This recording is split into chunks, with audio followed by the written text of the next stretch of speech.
Hey lovelies, Esther here, going on day 6 of Lady Corona having her way with me. I'm feeling a lot better. Well, I'm feeling some better. I'm still needing to isolate, still spending a lot of time in a mostly horizontal position, but fortunately surrounded by decks and lots of delicious carbs. Trader Joe's black licorice, particularly welcome at this point in my life. Got my YouTube, and being able to read and sleep and dream. And I've been finding myself over the past couple of days really thinking a lot about maybe the central concept at stake in the work on archetype and tarot that is important for me and that I will be teaching about on May 14th in my Archetypes of Tarot class, details below. And that is the concept of symbol. So, Jung differentiated symbol from sign. And I should qualify this by saying I am not like a hardcore Jungian. I haven't studied Jung with any kind of detail or rigor. I can't call myself a Jungian, but I do believe in knowing just enough Jung, right? Just enough Jung to kind of clarify how systems of meaning support psychological development. Just enough Jung to help us work with an incredibly powerful spiritual tool like the tarot. So Jung distinguished between symbol and sign, and I'll talk a lot more about that in the class. But for now, what I really just want to point out is that a symbol, as Jung understands it, is something that allows us to pull disparate parts together into a living unity. He reminds us that the Greek etymology of the word symbol literally comes from the idea of throwing together, that you have items that have no necessary connection to one another other than just juxtaposition, other than just the contingent force that brings them together. And the symbol is what holds that collection, that disparate assemblage of parts, what holds it as a living, breathing, really vibrant whole. And it is so much of a whole that you actually can't ever quite sum up in any other way how those pieces fit together. The meaning of a symbol is always more than can be expressed in paraphrase. The symbol holds the meaning. And it's in this way that archetypal images function in our lives, holding something that can't be held in any other way. So here's the fun bit of tarot work, because there's something about the collision of disparate parts that activates our minds to create unity. And we can use that. We can use that in ways to pull out what we need to elaborate. So I'm going to do this actually in a very kind of clunky way by taking 2 completely different tarot decks that all they share in common is that they're both decks that are on my desk. They're both recent acquisitions. So the Boginski sisters' Influence of the Angels Tarot and Benjamin Allen Simon's Spectrowhirl, the first edition. And I am going to do a 4-card spread, not even a spread, 4 cards pull, using these 2 decks, okay? And my intention in pulling the spread is to find some support, something to lean into for the collective, for the tarot community, for whoever's watching this video, for you, okay?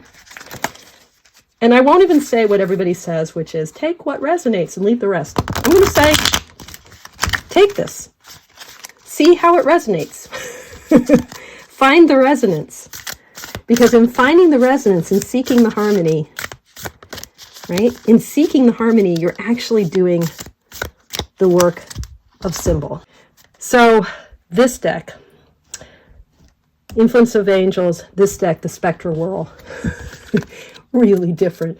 Although the vibrancy of their palette inspired me to put them together today, and, you know, against this backdrop as well. So I also think what I'm going to do is not just pull 4 cards, but ultimately pull 6 cards, and to do my mandala spread, which is a 4-card spread where I do north and south and then east and west. So let's begin. It'll become clear as I pull the cards how this works, I think. So again, sort of looking for what the collective, what all of us, anyone encountering this video, what would be useful to know right now? What should we know?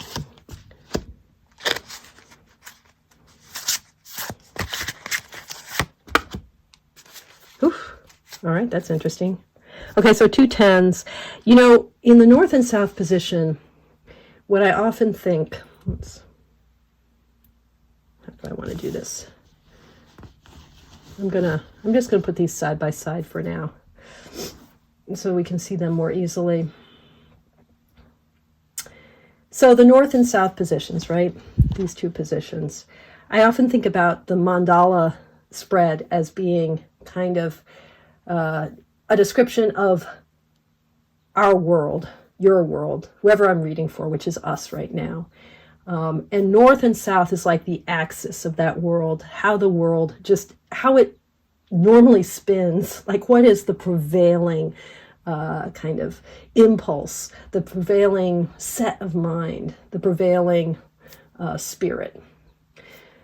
And so, you know, we've got 2 10s here, 10 of Wands, 10 of Cups, fire and water. But, you know, just that sense of the ways in which a kind of completion, beyond completion, being at the end. You know, and the North Star here is a kind of pushing of one's energy to the ultimate and beyond, being so kind of overwhelmed with the energetic impulse that one has pushed into the world that, you know, you're pushing forward an incredible weight and you can't see where you're going. In this deck, this angel here, I mean, she's watching over, she's praying over, she's holding, sorry, the hounds of hell below are acting up. She's holding you in intention and grace, and maybe that's all that keeps you going. So there's just a pushing, right? And enough grace to keep this effort up. This is the North Star. This is the prevailing wind of your life, right? And then the 10 of Cups, which is in the south, the grounding impulse here. And then just that emotional fulfillment, that sense of all of the blessings of family, of heart, of community, of love, right? Of relationship. You know, the way in which this kind of vibrantly alive angel versus the stony, very still angelic presence. So there's a sun, there's an sun, there's a light, there's a warmth, right? There's something that holds everything together. So it feels like, in a lot of ways, and we'll see what happens when we place the East and the West cards, it seems like in a lot of ways, you know, there's some grace that grounds this, but that in fact kind of enables a pushing to keep going. Like if you didn't have this grace, you couldn't keep pushing.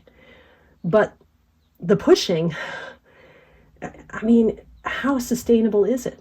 And what is this grace? Is this going to be enough? And maybe a sense that we're at the end of this, like these are both tens, right? There's got to be movement here. In fact, there is movement. And in this spread, the mandala spread, the whole point is to kind of see what the prevailing set of your life is, and then to see where the movement is coming. A mandala always shows kind of the wholeness of the world, and it can thus show us where there are places of collision and tension and kind of clustering of what I want to say, like clumping. That's not quite the word I want, but and where there's something else happening. Sorry, I got interrupted by darling husband bringing me food. Okay, so east and west show us where there's kind of a possibility of movement, like the sun moving from east to west. So let's see. And I'm not going to do reversals just for the sake of time. So we've got Knight of Wands and Nine of Cups. So again, we have fire and water, and that's interesting. Knight of Wands and Nine of Cups. So fire of fire. And then, the card that's often thought of as the wish fulfillment card, certainly a card of the kind of completeness of the cups. It's right before this, but it's the satisfaction in the self, as opposed to something that transcends the self in community and kind of the fulfillment of relationality. This is, all the cups are filled. They're my cups. This is about me. This is about the kind of centering in this particular body, heart, and mind in this moment. So what I'm seeing here, there's the kind of the fiery energy of the night. We keep having this relationship here, don't we, between how fire and water are merging together. How the energy of this night, the questing of this night, I always think about the wands as how I am kind of elicited and sparked into action by the world. So that responsive energy. So here, it's like that expression of having a lot of irons in the fire. So, the Ten of Wands is like, it's like you just keep project after project, you get inspired, you put something out into the world, then you have to push it, you have to carry it, you have to move it. And this angel, who I think is, kind of what happens when we try to take the warmth of a kind of supportive sense of relationship and community, and we rely upon that to just keep pushing. This angel, the warmth, kind of cools off into this more distant and still stony angel. So there's something about this fiery night moving toward the fulfillment in self. I have this feeling like this night is going to extinguish his fire or her fire. This is not a sustainable situation, right? This fire and water it's not sustainable. The night keeps wanting to burn into the world, keeps drawing from the well of emotion and relationship. But I think there's what's missing here. Well, first of all, we have no swords, we have no pentacles, we have no majors. There's something like there's something that's just not fueling this scene. There's something amiss. So I now want to ask, before we're going to draw, the mandala spread always has a center card, and in this case, since I'm using two decks, there are going to be two center cards. But we might end up needing to draw more than that in order to get some clarity here, in order to do that work of symbol, of pulling together this disparate reading.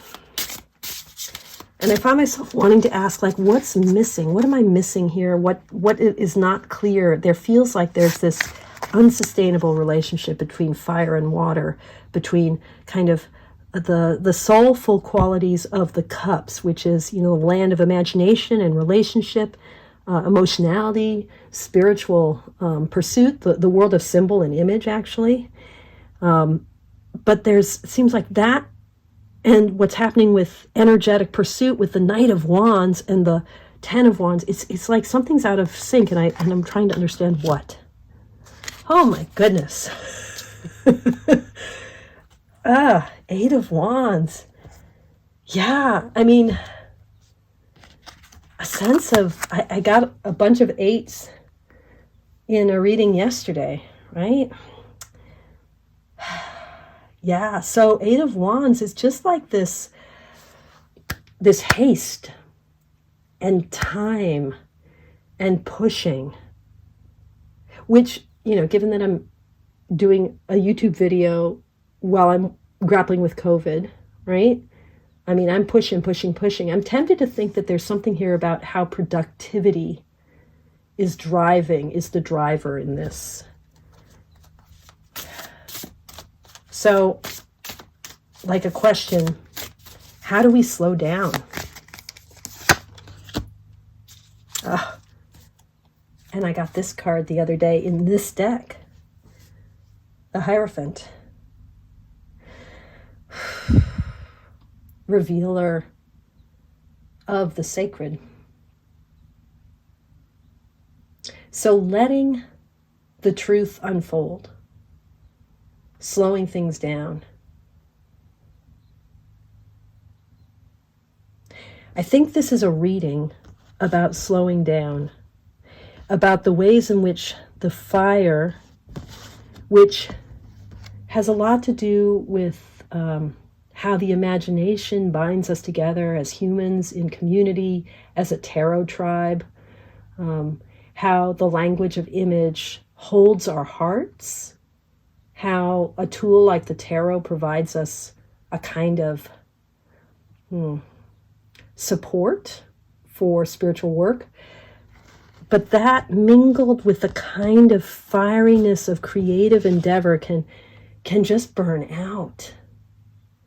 The brilliant warmth of the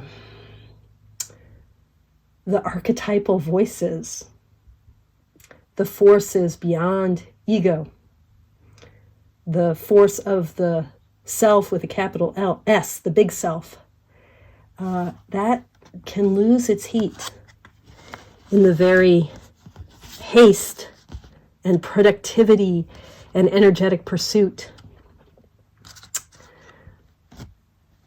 that is also about what it is to be Knights of Wands, what it is to be in the world of wands. And so, although there can be a kind of filling up of the cups, in this deck, look how these cups actually seem like they're on fire, right? They're explosive.